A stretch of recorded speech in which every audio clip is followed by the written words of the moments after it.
এই হইল সরিষা ক্ষেত।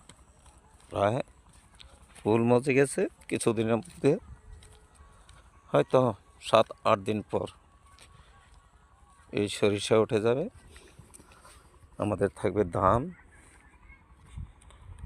আর এই যে সোনালী ফসল।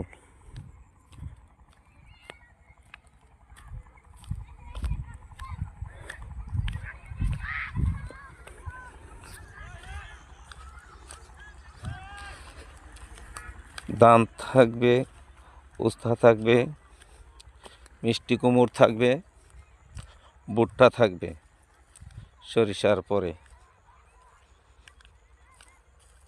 আমাদের দেশ সোনালী ফসলের দেশ।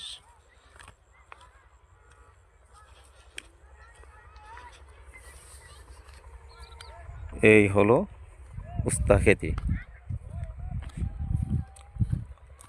আমরা যারা এই দেশে টাউনে বসে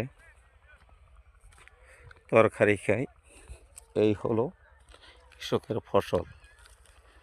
সোনার ফসল ফলছে, খুব সুন্দর, খুব ভালো। তাই ভিডিও করতে আসলাম। সামনে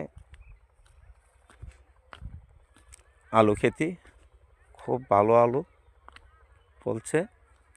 এই যে আলুর ফসল, খুব সুন্দর। এই পাশে সরিষা দেখায় খুব চমৎকার। সামনে আছে একজন শিয়াল পণ্ডিত, ওকে দেখতে পাই, ক্যামেরার সামনে আনতে পারতেছি না, অনেক দূরে।